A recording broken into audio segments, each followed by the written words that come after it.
manière d'aller voir la culture. Ici, tu vois, on peut rentrer directement en moto. On va aller voir pourquoi on a fait tout ça.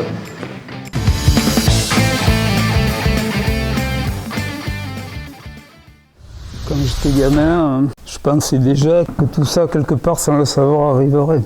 Et alors après, quand j'ai commencé la sculpture, un peu plus sérieusement, dans les années 90, j'ai vite compris qu'il me serait impossible de tout raconter, de tout expliquer. Alors j'ai tenté, dans mes débuts, un peu maladroitement, d'exprimer des personnages qui à la fois me ressemblaient, parler de moi, parler de mes souffrances, de mes carences, de mes failles, et en même temps parler de personnages vivants, ayant existé.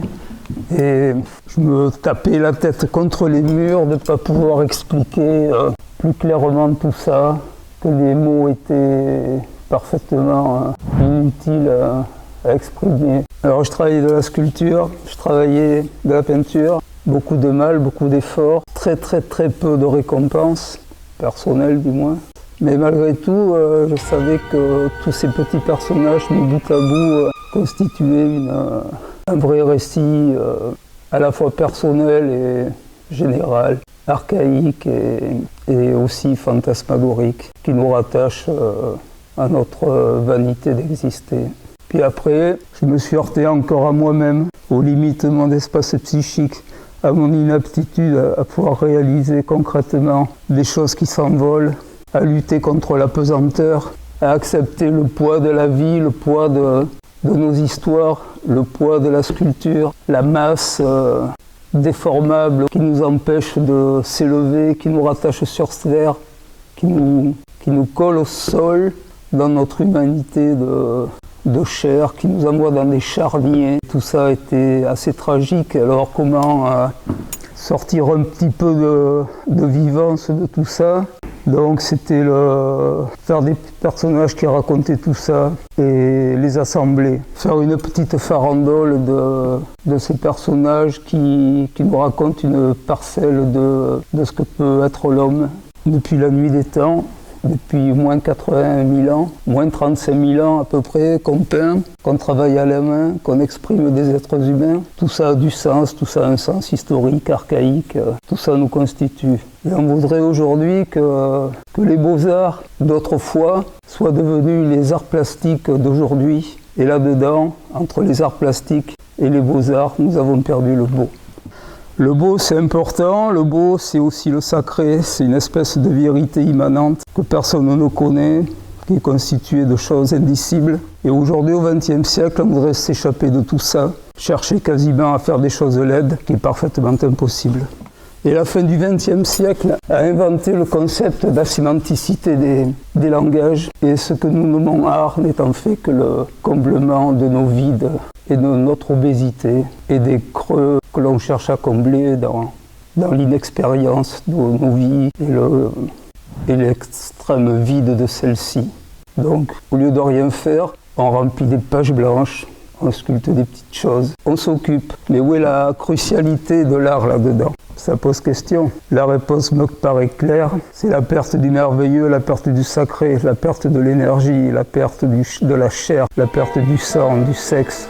Aujourd'hui, je l'ai déjà dit, on ne touche rien, on ne se confronte pas. Ici, au musée, ce que je propose, c'est une immersion dans ma réalité. Mais alors, pas une immersion à la con avec des lunettes 3D à la sauce Google, là où on regarde des choses qui n'existent pas, où on ne prend pas de risques. Ici, le risque, c'est de se confronter à soi-même, d'être en face de personnages grandeur nature, qui nous parlent, avec qui on converse.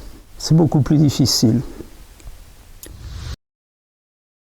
Tu vois, ce qui est sympa, au lieu de te délecter de choses qui n'ont pas de sens, de coquilles vides, d'organisations plastiques, de choses sans intérêt, d'aller voir à la fois les architectures et s'attarder sur les petits détails, sur les histoires qu'il y a dans l'histoire. Voilà, comme ces petits personnages. Ici, là, nous avons les portes de l'enfer, avec des petits squelettes, la Sainte Famille, un Christ glorieux. Et si on tourne, si on revient ici, nous avons les damnés qui se racontent aussi une façon de souffrir et qui en même temps supportent la terre. Évidemment, c'est une allégorie de notre monde et ces damnés sont très importants. Ils tiennent cette terre qui à la fois y creuse. Et tout ça, c'est l'histoire de notre monde.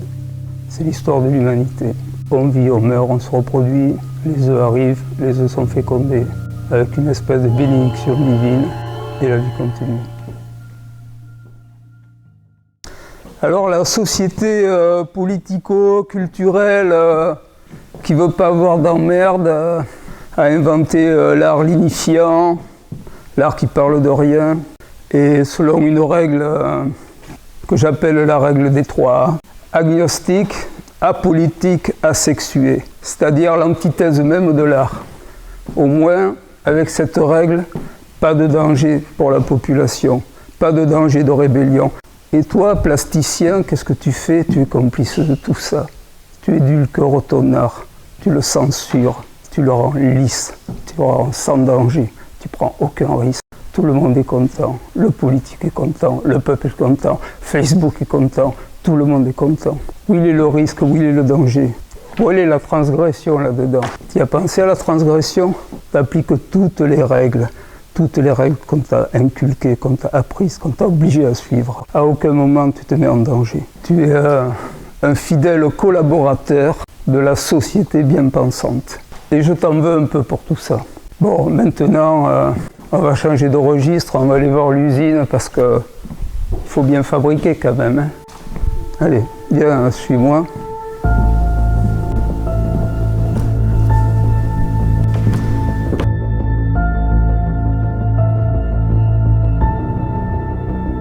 Là, je t'amène dans le laboratoire fabrique de prototype qui est un peu nouveau pour moi aussi.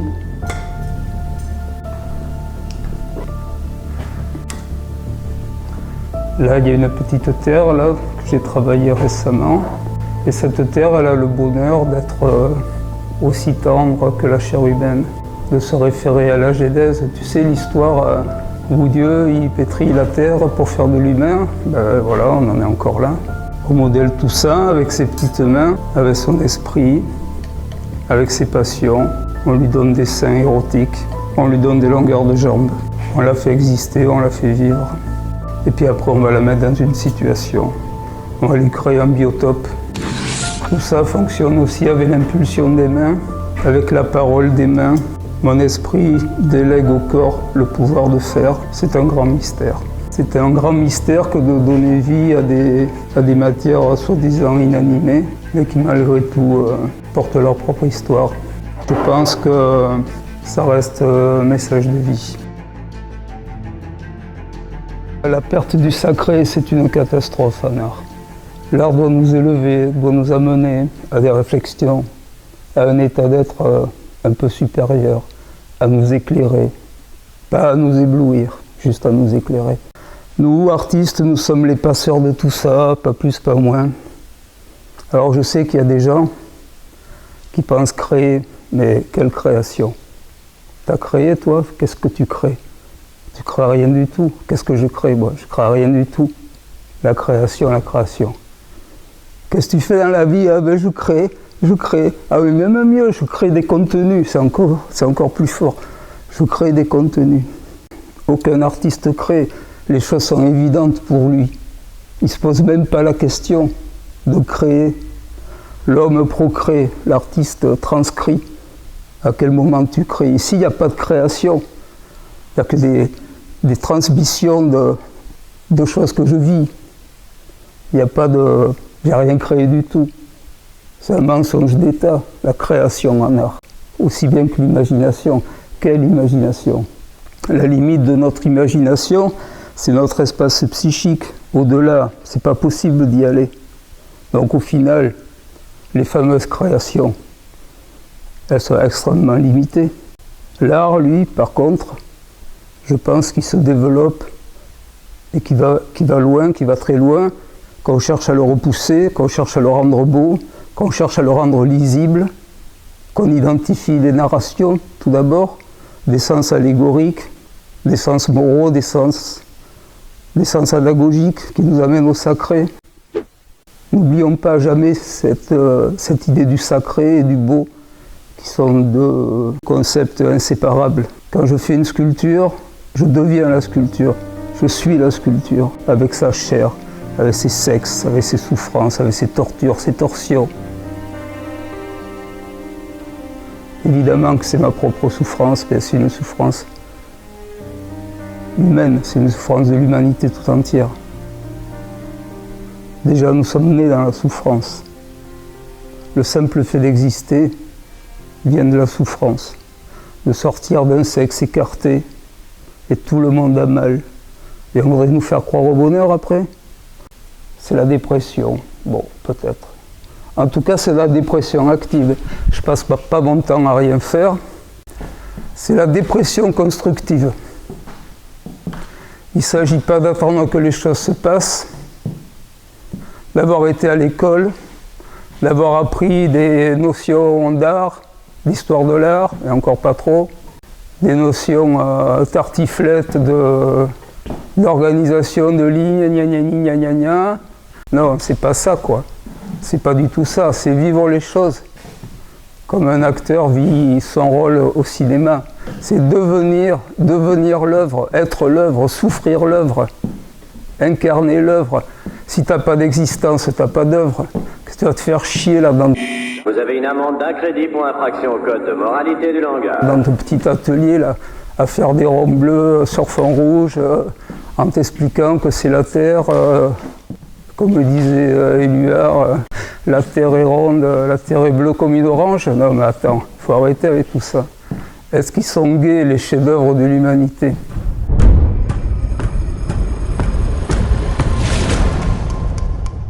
Sous mon pessimisme affiché, ma dépression chronique assumée, je ne fais que parler de vie, pas plus, pas moins.